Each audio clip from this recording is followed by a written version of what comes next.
just by judging this like ratio, this is not gonna go out well. And this premiered 19 hours ago.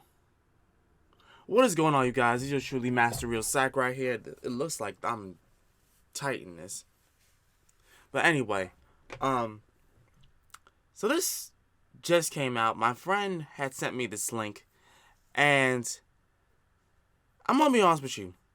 I stopped watching death battles because they got bland and predictable, and they don't really check their the source material that much. So what they're saying is either a piece of it, not all of it, for each character, which is ridiculous. But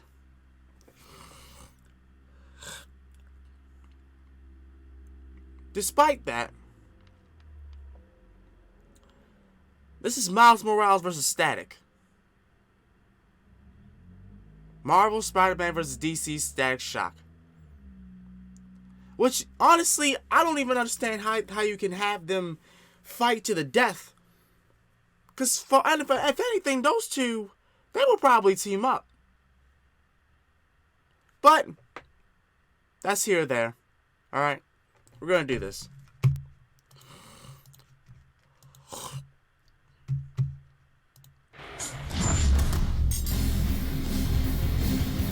Throughout the Earths of Marvel and DC Comics, there are hundreds, no thousands of superheroes saving the day. But what if I told you there were even more across the multiverse? Oh, great, as if we don't have enough to keep track of already. Miles Morales, the Spider-Man of Marvel's Earth number 1610. And Static, the electric genius from DC's Dakotaverse. He's Wiz and I'm Boomstick. And it's our job to analyze their weapons, armor, and skills to find out who would win a death battle. At first glance, the world of Earth 1610 isn't so different from our own. But look closer and you'll find Coca-Soda instead of Coca-Cola, PDNY officers instead of NYPD. And a hamburger and fries can cost 30,000 goddamn dollars! But perhaps the greatest difference in this so-called Ultimate Universe was that Peter Parker, the friendly neighborhood Spider-Man, was dead. Enter Miles Morales. He was your typical kid from Brooklyn and didn't have much to worry about except his overbearing mom and dad. Hey kid, appreciate your folks while you have them. You never know when they're gonna pull a surprise Uncle Ben. Well, Miles spent most of his time with his more laid-back Uncle Aaron, who turned out to be a secret supercriminal. Totally relatable. Anyway, during one of his heists into a secret lab, Aaron accidentally scooped up a spider. The next time Miles visited, the spider got loose and, you know what happens. Miles, let's go. This spider carried the genetic enhancing Oz formula, yet another attempt to recreate Captain America's infamous super soldier serum. It had previously transformed Peter Parker into the first Spider-Man. Wait a minute, who came up with the idea to store the super serum in a freaking spider? Scientists can be weird sometimes. Maybe next time put it in something that can't walk away. It's got 8 legs, that's like 4 times more walking power. Sure. Either way, with his new powers, Miles donned red and black to become the ultimate Spider-Man. As the newest spider lad on the block, he does whatever a spider can. He's super strong, super fast, and has the overpowered super radar, the Spider Sense. After meeting Peter's Aunt May, Miles took up the classic web shooters, complete with multiple types of long to short range webbing. Yet another tool that would be perfect for snagging a beer from the fridge without leaving the couch. Boomstick, he was a teenager. Different universe, different drinking laws, right? And also, like Peter, he can stick to walls. You know, spider style. Yes, like some spiders, Miles can control his body's interatomic attraction, essentially sticking to walls like a magnet. However, unlike Peter, this subatomic electron manipulation gave Miles a few extra moves of his own. Yeah, the kid's got electric powers. He can zap people with a quick touch, fire off massive explosions, and even turn invisible. Wait, what's that got to do with shocking people? This Venom Sting can even take out the Ultimate Universe's Electro, a being literally made of electricity. But Miles didn't just shock him, he disrupted Electro's own charge. Similar to a miswiring sending too much electricity in one direction and shorting out your computer when somebody forgot to plug it into the surge protector. Wiz, you know I don't believe in protection for anything. It's going in raw. Anyway, as the Wow. new Spider-Man, Miles obviously had a lot to live up to. After his Uncle Aaron died in front of him, Ha! Told you somebody would pull a Ben. Miles pushed past the heartache. He persisted, living up to Peter's ideals, and eventually stepped out of his shadow to be Spider-Man in a way only he could. Oh yeah, what's up, Danger? He can blast apart a building-sized monster and survived being slammed around by the giant Cassie Lang. That's Ant-Man's daughter. He's smart enough to hack military drones and quick enough to destroy an alien device in a microsecond. Essentially, he needed to open and close a portal in an impossibly short time frame to prevent an alien force from invading. It's a long story. Point is, he's super fast. With his spider sense, he can react to things before they even happen. He's super tough, too. He even survived being caught in this giant super collider exploding. Measuring the size of this hole using real-world maps of New York and solving for fragmentation, we know this explosion must have been equivalent to about 222 tons of TNT. Sure, that's not technically canon to the comics, but guys, main series Spider-Man has done way crazier things. I mean, he has the same powers, and Miles has even beat the crap out of him. Classic Pete can bench press 130 tons, use his spider sense to dodge beams of light, and ripped apart Doc Ock's robo-arms, which once survived a 2-kiloton nuclear explosion. So I'd say the Super Collider feat checks out. Unfortunately, Miles' electric Yeah, so powers you can say. tire him out, and his spider sense does not protect him automatically, serving more as an alarm or proximity sensor. But the youngins proved himself to be the best successor a Spider-Man could ever want, and more. He even got pulled into the main Marvel timeline when they blew up the Ultimate Universe. Miles Morales is truly one of the greats. Don't wash the mouth, wash the hands. Despite growing up in the most And crime-filled this. neighborhood of Dakota City, Virgil Hawkins was a pretty chill guy. He spent his time playing D&D, reading comics, you know, typical nerd stuff. But he had one major problem, the classic sitcom bully. No teenage story is complete without it. During school, he was frequently harassed by local gang leader Francis Stone. Virgil's only refuge was one of his few friends, Larry Wade. Larry convinced Virgil there was only one way to get rid of Francis for good. Join his own gang and pack some heat. Things got, well, pretty intense, and Virgil wasn't having any of it. It was time to bail like DC Comics on their cinematic universe. But the damage was already done. The police arrived and let loose a massive canister of what seemed to be tear gas, but wasn't. Yeah, this great-looking mist was actually some experimental shit. It was supposed to tag each gang member so the cops could track them down later, but it was actually laced with radioactive quantum juice, which killed almost everybody. I hate it when that happens. Luckily, Virgil was one of the few who survived, but the quantum juice still had an effect. You could say he was shocked to find out what it did. Yes, he began to develop electromagnetic powers. Before this, Virgil always felt out of his league, but now he was in a league of his own and became the superhero Static. And that was one of the best shows Hell ever. yeah! With these new powers, the guy was unstoppable. He could blow shit up with electric bolts quick as lightning, make explosion balls called Nova Bombs, and taser people with punches to the face. Right, but he's not just good at shocking people. Static can alter the electron attraction of any object or surface. Yep. He can erect extremely durable electromagnetic force fields that block most attacks. He can even move metal around like a hip young Magneto. And slip metal under his feet to take to the sky. His favorite ride is the Static Saucer, a giant frisbee that doubles as a shield and buzzsaw. Think about it. Don't you wish your car could literally cut through traffic? Obviously, turning superhuman overnight caught Virgil a bit off guard, but after a few speed bumps, he became a well-regarded superhero throughout the city of Dakota, even teaming up with fellow heroes like Icon and Rocket. Icon and Rocket? Come on, where's Batman and Wonder Woman? Oh, I should mention that while Static is part of the DC Universe, he did not start there. Right. See, Static was originally created by Milestone Comics, which eventually merged with DC. Their characters, including Static, existed in an alternate timeline known as the Dakotaverse. Then a guy named Dharma gained cosmic power and accidentally blew everything up, sending Static into the main DC timeline. It's really not too complicated. Uh-huh. I've actually been working on a device to peer into alternate timelines, but unfortunately it still needs... Button! Well now, old chap, what were we discussing but a moment ago? Oh, shite, don't you know? Let's figure out who yet wins a fatality kerfuffle. Oh, Yes, get back I'm to at the its damn. tops. Let's begin, my fellow. Oh, I do it again. No! I'm sure that's fine. Well, no matter the universe, Static was always one-upping himself. He learned how to see ultraviolet light and how to make people glow. Wait, what's that got to do with shocking people?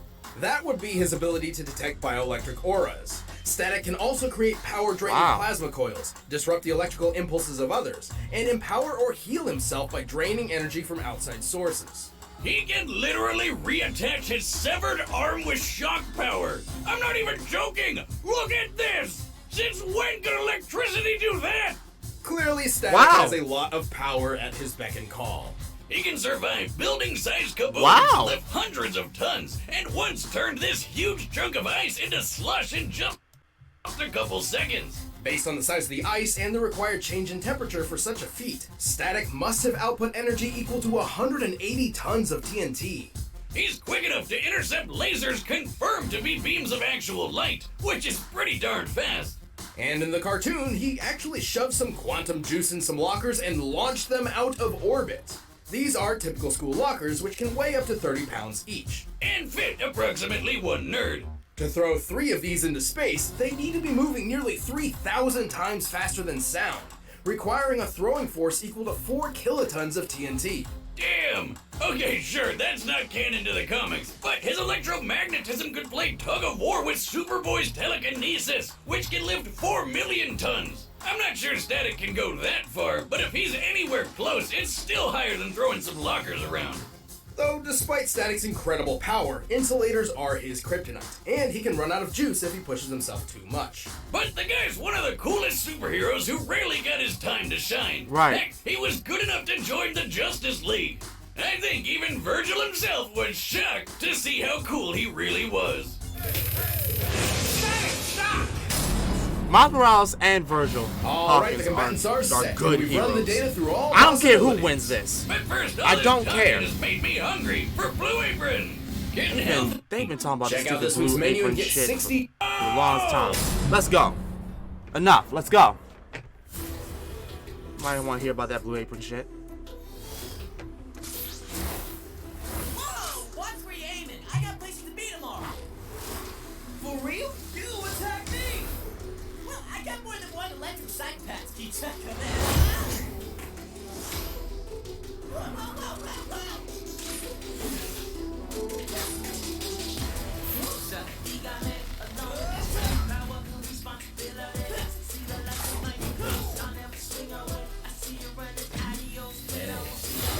Ah. Hey.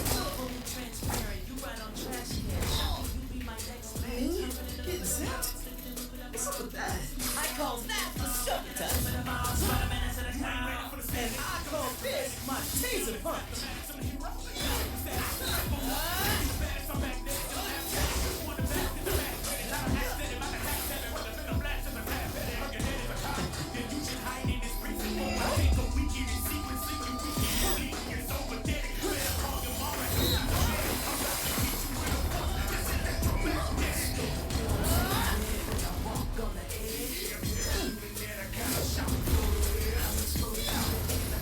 Wait, what?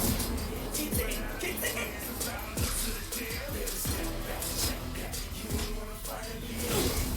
Stop thinking, stop thinking.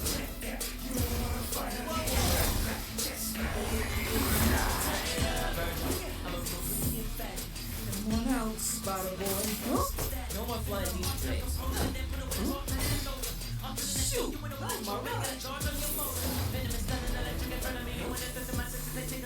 Okay, you've got surprises, but so do I.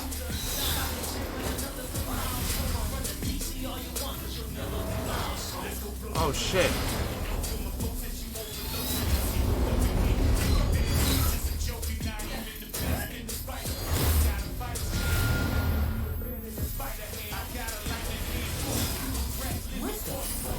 Right, what? I did not know Static could do that. Whoa, not cool. You stupid. All I gotta do is... What? I noticed this electric biz is kind of my thing.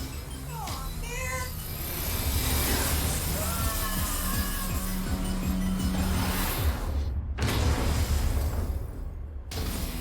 Okay. That was tough. KO! Looks like we're kicking off this year with a bang. Poor Miles, though. Honestly, I'm surprised how this turned out. At first glance, Miles appeared to have a good chance at victory. He was definitely physically stronger than Static. He would have totally won an arm wrestling contest. But Virgil's overwhelming electric power put him at a level above the young Spider-Man. Oh yeah, overall Static's feats were way above Spidey's, even when we scaled Miles to classic Peter Parker's biggest feat. Static definitely had the oomph to take Miles out, but Miles had no easy way to get around his force field. The variety of techniques at Static's disposal also rent many of Spider-Man's abilities moot. Like how Spidey's invisibility didn't matter when Static could light him up like a Christmas tree. And his speed was so similar to what the spider sense could give Miles that the super radar wasn't that big of a help. Remember, just because he knew an attack was coming didn't always mean he could dodge it in time.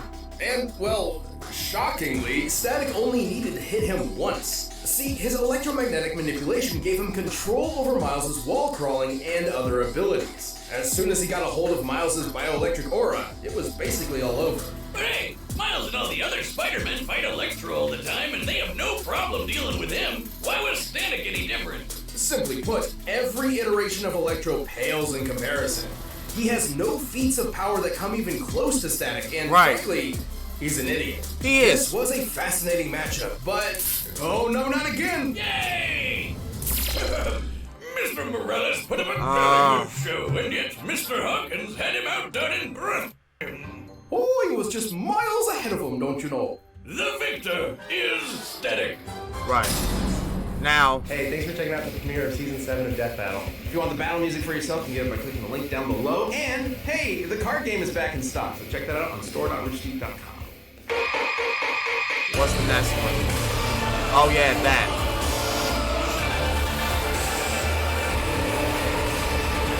I don't really particularly care. Don't really particularly Hey, care. Wiz, you know what time it is? Shut up. Sorry about that, y'all. Anyway, yeah,